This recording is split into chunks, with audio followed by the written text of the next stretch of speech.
네, 새해가 밝았습니다. 이번 한 해 여러분 더 큰 응답, 그리고 진짜 응답, 더 깊은 복음 누리시게 될 줄 믿습니다. 오늘 제목은 근본 회복입니다. 지금 2023년, 지난 2년 정도 코로나 시기가 오고, 전문가들이 이제 2, 3년 안에 굉장한 또 다른 시대, 또 다른 패러다임으로 시대가 진행될 것이다. 그렇게 예견을 합니다. 그래서 지금 굉장한 그 과정이고 과도기이기 때문에 혼란이 많이 찾아오고 있어요. 사실 지금 혼란의 시대입니다. 급격하게 시대가 변화하고 있어요. 예전에 조금 지금만큼 기술이 발달하지 않았을 때 변화하는 속도와 지금 속도가 완전히 달라요. 그 변화의 속도가 지금 가속도가 붙어서 그때는 조금 새로운 게 나타나려면 100년도 걸리고 적으면 50년도 걸리고 이랬지만 지금은 1년 안에도 많이 바뀌고 또 하루 만에도 새로운 게 막 생겨나는 그런 시대예요. 그래서 미디어나 기술 이런 것들이 엄청나게 급격하게 변하죠. 그리고 여러분들이 예민한 이 문화 이런 것들이 엄청나게 바뀌는 거예요. 그래서 요즘 MZ 세대다 이러면서 새로운 뭔가 인식과 또 새로운 세대의 뭔가 사조와 이런 것들이 많이 생기죠. 그러니까 기성세대와 갈등도 있는데 또 특이한 것은 MZ 그 나이대 사람들끼리도 새로운 형태의 갈등이 생기고 아무튼 굉장히 혼란스럽습니다. 코로나 이후로 더 그렇게 된 것 같아요. 그리고 지금 뭐가 있습니까? 전쟁. 지금 러시아, 우크라이나 뿐만 아니라 전 세계는 지금 경제를 가지고 굉장한 전쟁을 일으키고 있거든요. 선진국들, 강대국들은 경제를 이제 눈에 실제로 보이진 않지만 속국 만든 그런 나라들이 있어요. 강대국들이. 그런 나라들이 조금 마음에 안 든다. 그러면 경제로 타격을 입히는 거예요. 그런 일들도 지금 하고 있습니다. 그리고 지금 패권은 전 세계를 이제 붙잡는 가장 강력한 권력을 이제 패권이라 그래요. 지금 패권국이라고 하면 누구나 미국이라고 얘기하죠. 근데 이 패권에 대한 도전을 막 하기 시작하는 거예요. 미국과 중국 이렇게 계속 패권 다툼을 하고 있어요. 그 싸움에 관련된 모든 나라들이 이 고래 싸움에 새우 등 터지는 것처럼 막 힘든 거예요, 지금. 그러다 보니까 뭐가 있습니까? 또 경제가 너무 힘들죠. 경제가 왔다 갔다 이 다툼 안에서 너무나도 힘들어지고 있어요. 그러면서 우리나라 특히 이념에 대한 분쟁.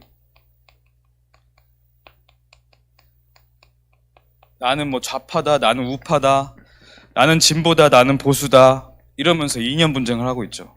요즘에는 나이대가 더 어린 정치를 관심 갖는 나이대가 점점 더 어려지고 있어서 청소년들도 이런 이념에 확 빠지는 경우도 많이 생기고 있어요. 그런데 중요한 건 또 뭐냐?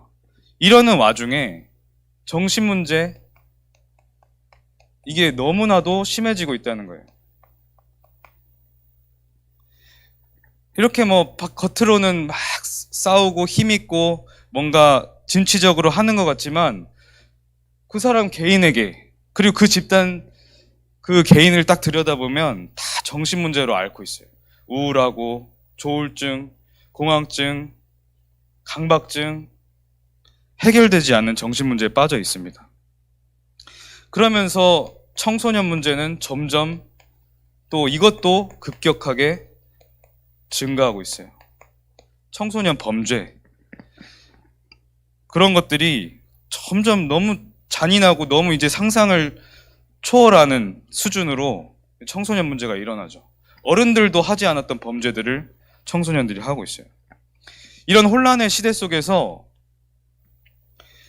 이런 영향들이 이런 그 세계 기준으로만 있는 게 아니라 우리의 피부에 와닿잖아요. 여러분들 학업, 여기에 영향을 굉장히 많이 줘요. 그리고 여러분들의 앞으로 이제 산업, 지금 뭐 교사 선생님들의 산업, 이런 쪽에도 굉장한 영향을 많이 주고 있죠. 그리고 그러다 보니까 가정에 문제가 생기죠.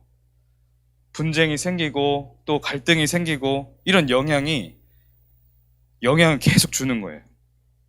그러다 보니까 개인에게 더 크게 이제 점점 혼란은 개인에게 크게 다가오는 거예요. 이런 시대를 살고 있습니다. 굉장히 힘든 시기죠, 지금. 오늘 읽었던 예레미야. 이런 시대 속에서 우리는 성경으로 돌아가야 됩니다. 결국에 하나님의 말씀대로 세상은 움직여지고 있고 모든 것이 성취되고 있는 것이기 때문에, 그리고 모든 해답은 성경에만 들어있어요. 오늘 읽었던 예레미야 선지자, 이 시대는 어떤 시대였냐? 이미 남유다, 북이스라엘로 갈라진 상태예요. 지금 남한, 북한 이렇게 나눠진 것처럼 이스라엘이 반으로 쪼개졌어요. 이때도 애굽과 아수르, 바벨론이 패권 다툼을 하고 있었어요. 이 이스라엘 주위에 있었던 강대국들, 이스라엘 주위에 세계를 호령하는 이 강대국들이 다 이렇게 있었던 거예요. 그때 예레미야가 우리 지금 유다, 하나님을 온전히 바라보지 않고 자꾸만 이방의 우상을 가져다가 그것을 섬기는 우리 백성들은 앞으로 이 나라들에게 멸망당할 것이다 예언을 해요. 예레미야가 그렇게 예언을 하는, 하나님 말씀을 받고, 결국에 이 패권 국가들, 애굽과 아수르가 조금 약할 것 같으니까 둘이 편을 먹고 바벨론을 치는데 바벨론에게 지게 돼요.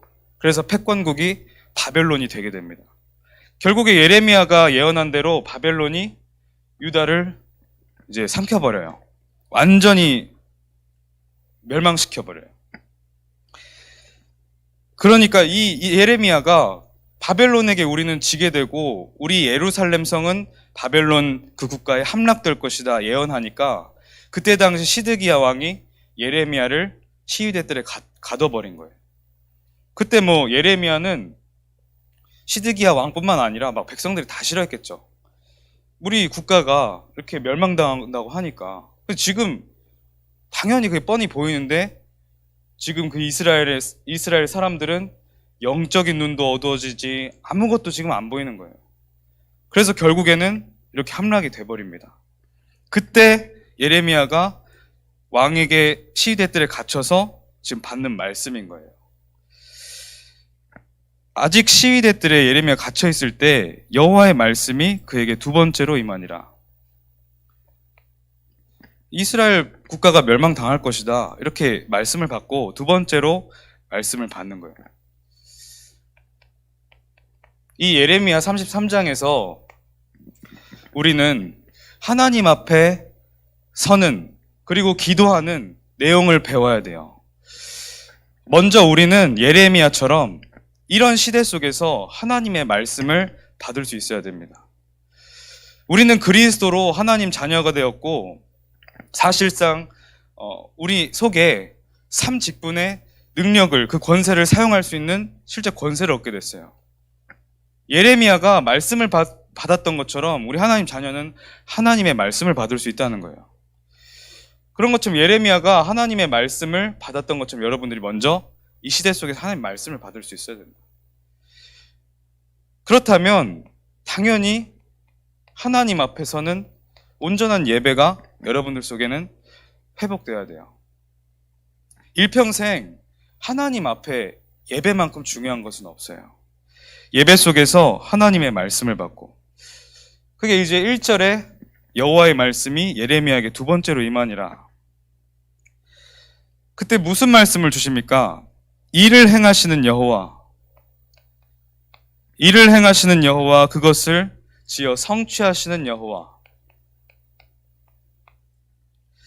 그의 이름을 여호와라고 하는 이가 이와 같이 이르니라.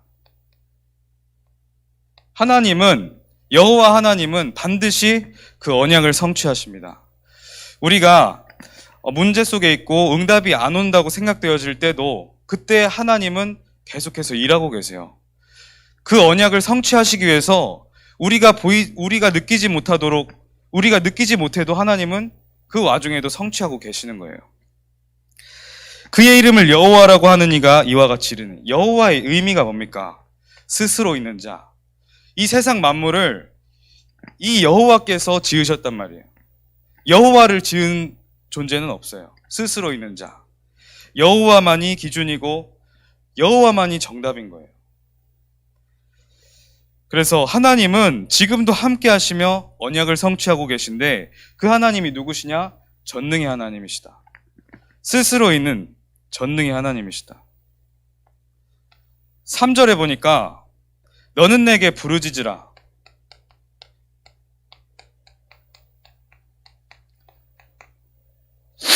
여러분, 하나님께 부르짖으세요. 이런 시대 앞에, 여러분 청소년이라고 이런 시대 모르는 게 아니잖아요. 그리고 여러분 가정 속에서, 그리고 개인이 받는 그런 갈등과 영향들이 있을 거예요. 뭐 이런 걸 보지 않더라도 있어요. 그때 여호와께 부르짖으라는 거예요. 하나님은 오늘 너는 내게 부르짖으라. 다른 데서 막 정답을 찾고 의지하려고 하지 말고 하나님께 부르짖으라. 무슨 약속을 하셨습니까? 내가 내게 응답하겠고, 하나님 반드시 응답하신다 그랬어요. 자녀에게 주신 약속이에요. 반드시 응답하겠다. 그런데 더 중요한 것, 여러분들이 기도하다가 자꾸만 놓치게 되는 부분이 뭐냐? 내가 알지 못하고 크고 은밀한 응답. 우리가 기도하고 우리의 입맛대로, 우리가 원하는 대로, 우리가 원하는 시간표대로 응답 받기를 원하잖아요. 근데 하나님은 네가 알지 못하고 크고 은밀한 더 좋은 응답을 예비하신다는 거예요. 이게 하나님 자녀의 기도의 원리예요. 하나님께 먼저 말씀을 받는다. 정말 하나님 앞에 서서 하나님의 언약을 제대로 붙잡는다. 예배 속에서. 그게 먼저예요. 그리고 두 번째, 일을 행하시고 성취하시는 여호와, 함께 하시고 전능하신 하나님을 믿는 거예요. 그리고 정말 그 하나님 믿는다면 하나님께 부르짖어라. 그러면 하나님이 나는 내게 응답하겠다 약속하시는 거예요. 그 약속을 붙잡되 무엇을 믿냐? 그 응답하실 것을 100%가 아니라 300% 믿는 거예요. 하나님이 원하시는 대로 하나님이 주실 정말 진짜 응답을 하나님 예비하셨다. 그래서 내가 알지 못하고 더 크고 은밀한 응답을 내게 주실 것이다. 그 말을 믿는 거예요. 그게 하나님의 말씀입니다. 이사야 55장 8절로 9절 보니까 이렇게 나와 있어요. 여호와의 말씀에 내 생각은 너희의 생각과 다르다. 그리고 내 길은 너희의 길과 다르다. 하늘이 땅보다 높음같이 내 길은 너희의 길보다 높으며 너희가 생각하는 것보다 내 생각이 높다 그러셨어요. 하나님은 기가 막힌 방법으로, 우리가 전혀 상상하지 못했던 방법으로 정확한 시간표에 반드시 응답하신다는 거예요. 그래서 우리의 생각에 갇히지 마세요. 여러분 자신의 생각에 갇히지 마세요. 반드시 하나님은 더 좋은 것으로 응답하시는 분입니다. 정확하게 응답하시는 분이에요. 그래서 우리가 할 것은 우리의 언약을 점검하는 일이에요. 진짜 문제가 뭐냐? 지금 모든 것이 문제라고 하는 이 시대 속에서 진짜 문제가 뭐냐? 첫 번째로 진짜 문제를 찾기 이전에 여러분들 문제의식을 가져야 돼요. 아무 그냥 이런 시대 속에서 나에게 와 있는 이 문제 속에서 아무것도 그냥 생각도 없이 문제의식도 없이 가만히 있는다는 것은 그것은 내가 그냥 여유로운 성격, 편안한 성격 그게 아니에요. 이런 것들을 영적인 눈으로 바라보지 못하게 만드는 흑암이라는 거예요. 그게 사단이 그것을 보기는 보아도 듣기는 들어도 깨닫지 못하도록 혼미하게 하는 사단의 역사라는 거예요. 여러분들이 그래서 정확한 문제의식을 갖고 있어야 돼요. 근데 주의할 것은 방금 말한 것처럼 문제의식이 아예 없는 자들은 이제 하나님 앞에서 설 줄도 모르고 변화도 없고 갱신도 안 되겠죠. 그러니까 갱신이 안 돼요. 그런데 또 틀린 문제, 복음이 아닌 거, 문제를 제대로 인식하지 못하고 틀린 문제를 붙잡고 자꾸만 그 문제만 바라보고 늘 비판, 문제만 바라보는 눈. 그렇게 되면 조급해지고 그러다 보니까 틀린 길로 실수하게 돼요. 그리고 나의 마음이 자꾸만 부정적인 사고에 갇혀버려요. 이것도 문제겠죠. 그래서 문제를 의식하는데 아예 문제의식이 없다. 그것도 문제고, 문제만 너무 계속 생각하고 인간적인 머리로 자꾸만 생각한다. 그것도 문제인 거예요. 정확한 문제의식을 가져야 하는데, 그렇다면 진짜 문제가 무엇인지 알 때 정확한 문제의식을 가질 수 있게 되겠죠. 진짜 문제가 뭐냐? 진짜 문제는 이게 아니에요. 불신앙입니다. 불신앙이 뭡니까? 쉽게 말해서 하나님을 믿지 않는 거예요. 내가 하나님을 믿는다. 말로는 할 수 있어요. 근데 정말 내 뇌 속에 깊이 각인되어 있는가? 정말 내 중심에 내 기준이 그게 정말 확립되어 있는가 점검해 봐야 돼요. 이번 이제 2023년에는 내가 말로만 하는 신앙이 아닌가? 내가 말로만 하는 복음이 아닌가? 내 신경 세포까지 하나님이 정말 기준되어 있는가? 하나님을 정말 믿는가? 전능하신 하나님께 정말 내가 무릎 꿇고 기도하는가? 그걸 점검해 봐야 되는 거예요. 그게 진짜 문제예요. 그러니까 불신앙하니까 당연히 기도 안 하죠. 진짜 문제는 뭐냐? 기도하지 못하는 거예요. 우리가 막 이런저런 지식을 쌓고 뭔가 실력을 키우고 이런 것도 중요하겠지만 그 전에 진짜 문제는 뭐냐? 그 모든 것 이전에 내가 기도하는가? 기도할 수 있는가? 내 기도할 수 있는 영적인 상태가 되어 있는가? 내가 정말 황폐되어 있지는 않는가? 그걸 점검해야 돼요. 이게 진짜 문제이기 때문에. 더 중요한 것은 뭐냐? 그리스도가 주인되지 못하는 게 진짜 문제예요. 왜냐? 우리 많이 이렇게 그림 많이 봤었죠? 의자. 여기 내가 있고 그리스도가 나의 주인 되어 있지 않는다. 우리 속에 이런 부분들이 꼭 있어요. 이 부분을 반드시 사단은 틈타는 거예요. 공격하는 거예요. 그러니까 이게 진짜 문제죠. 계속 걸리는 거예요. 계속 얻어 터지는 거예요. 이 부분. 그러니까 하나님께서 이 부분을 빨리 그리스도 주인 만들라고 갱신하라고 지금 말씀을 주시는 거예요. 지금 메시지를 주시는 거예요.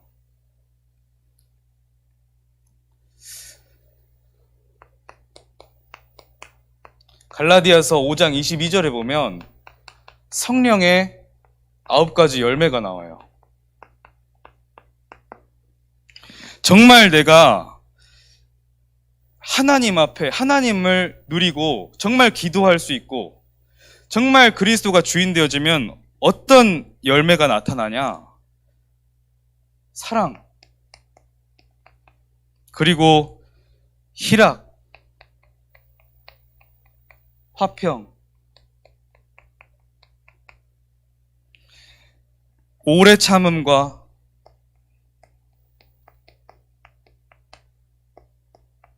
자비, 양선, 선을 행하려고 하는 마음이죠. 충성, 온유, 하나님 말씀을 사모하는 거예요. 절제. 이 9가지 열매가 하나님을 올바르게 바라보고 진짜 하나님 앞에 기도를 누리면 와지는 열매라는 거예요. 이것은 이렇게 실제로 내 마음의 영적인 상태가 되어버리면 세상이 막을 수도 없어요.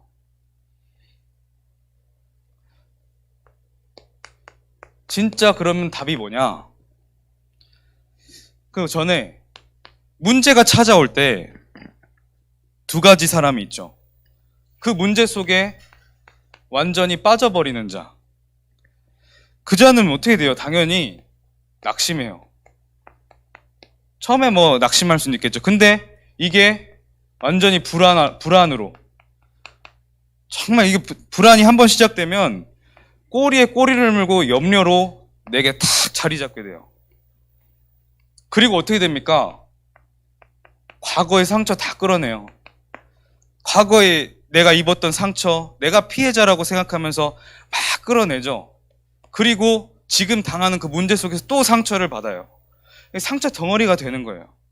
그럼 진짜 문제는 어떻게 되냐? 사단에게 완전 장악되는 거예요. 그러면 이제 정신이, 나의 영이 확 붙잡혀가지고 아무것도 못하는, 이래서 이제 정신 문제가 찾아오는 건데, 사단이 원하는 거죠. 그런데 이와 다르게 답을 찾아내는 자가 있어요. 이 자는 어떤 응답을 누리냐? 정확한 문제의식을 해요. 절대 불가능이다. 여러분들이 잘 안 되는 거 있잖아요. 어떤 랩런트는 내가 아무리 예배에 집중하려고 해도 집중이 안 되고, 뭐 내가 아무리 갱신하려고 해도 안 된다고 말은 하지만 정말 그 문제에 진지하게 질문하고 하나님 앞에 서고 그것을 정말 되뇌면서 정말 기도하는가? 그런 사람들 잘 못 봤어요. 절대 불가능하구나. 내가 진짜 안 되는구나. 내가 정말 그 하나님 앞에서 절망해 볼 줄 알아야 돼요. 실제로. 그때 하나님 앞에 서서 정말 기도하면서 절대 가능의 복음을 진짜 바라보는 거예요. 복음이 그래서 절대 가능이구나. 그래서 하나님은 나에게 복음을 주셨구나. 이거를 깨달아야 되는 거죠. 그리고 이 문제 앞에서 정말 하나님이 원하시는 게 뭐냐? 우리가 그냥 내가 낙심해버리고 그냥 불안해버리고 상처 입어버리고 이러면 하나님 뜻을 발견하지 못하죠. 그런데 정말 하나님의 뜻, 계획을 찾아버리면 여러분들의 과거, 현재, 미래 그 모든 문제가 해결되기 시작하는 거예요. 왜냐?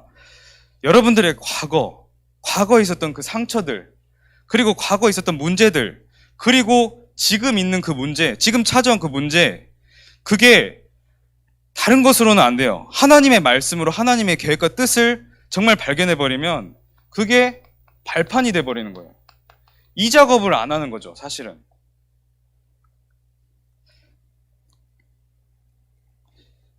그렇게 되면 하나님의 절대 계획을 붙잡고, 여러분 지금 있는 문제가 뭡니까?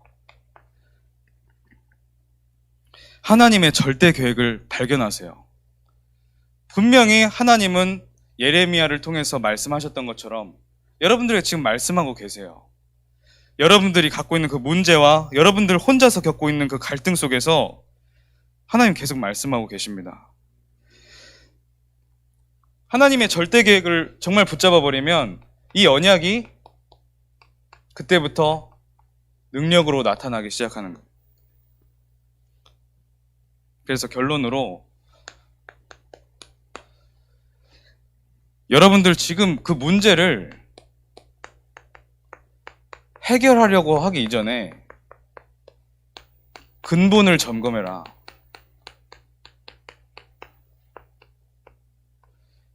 이 점검 속에서 정확한 언약만 붙잡게 된다면 그게 진짜 해결이 되는 거예요. 많은 신자들이 나는 왜 이렇게 안 될까? 나는 왜 이렇게 응답이 없을까? 나는 왜 이렇게 제자리일까? 이렇게 고민하는 사람들 많아요. 정말 그게 뭐냐? 하나님께서 정말 복음으로 시작하라는 특별한 계획을 두신 거예요. 정말 복음 맞냐? 내가 내 자신에게 속지 말고, 내가 잘하고 있다고 속지 말고, 하나님 앞에서 정말 깊이, 인간은 진짜 하나님 앞에 섰을 때 하나도 흠이 없을 수가 없어요. 그러나 우리는 하나님 앞에 계속 서는 거예요. 복음화 되어지고, 더욱더 영화로워지고, 성화되어지고, 하나님 앞에 서서 진짜 복음의 그릇을 계속해서 갖춰 나가는 거예요. 그래서 하나님의 절대 계획인 마태복음 24장 14절에 세계 복음의 언약을 향해서 나아가는 거예요. 왜 나는 이렇게 안 될까? 왜 나는 응답이 없을까? 내가 정말 복음으로 시작한 게 맞냐? 그리고 전도사님이 렘넌트들에게 조금 부탁하고 싶은 것은 아까 9가지 성령의 열매가 있어요. 사랑과 희락과 화평과 이런 것들이 있는데 성경은 하나님의 말씀, 하나님의 음성으로 선한 것을 할 수 있는 교육할 수 있는 하나님의 말씀이라 그랬어요. 그런데 내가 너무 기본이 안 돼 있다. 내가 그냥 뭐 사람을 볼 줄도 모르고 뭐 내 자신을 볼 줄도 모르고 아무 뭐 질서도 없고 상처와 집착으로 시작됐겠지만 그것 때문에 흑암에 잡혀서 늘 무질서하고 늘 무기력하다 해서 찾아오는 그 문제들이 있어요. 기본도 안 되어 있고 어떤 사회를 살아갈 수 있는 예절도 모르고 이런 것들은 여러분들 지금 빨리 바꾸셔야 돼요. 왜냐?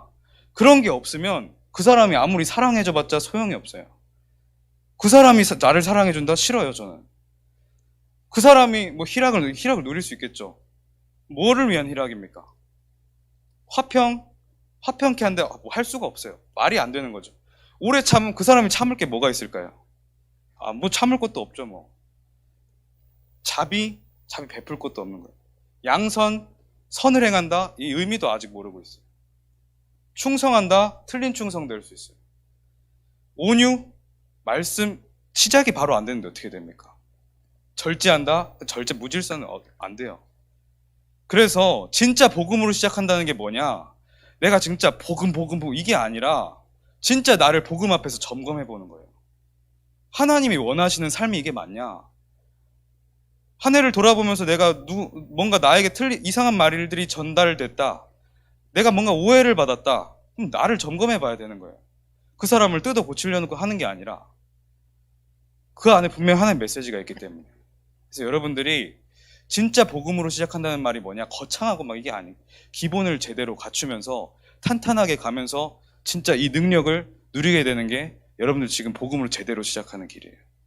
그래서 여러분들이 한 해 동안 이제 2023년 더 큰 응답 받게 되는 한 해 될 줄 믿습니다. 기도합니다. 하나님 감사합니다. 근본을 회복하는 2023년이 되게 하여 주시옵소서. 많은 것들을 알고 깨닫는 것도 중요하지만 정말 근본을 점검하고 하나님 앞에 예배드리며 정말 기도할 줄 아는 렘넌트들 되게 하여 주시옵소서. 이 렘넌트들을 지도하는 모든 교사 선생님들에게 모델적인 응답을 허락하여 주시옵소서. 예수 그리스도 이름으로 기도합니다. 아멘.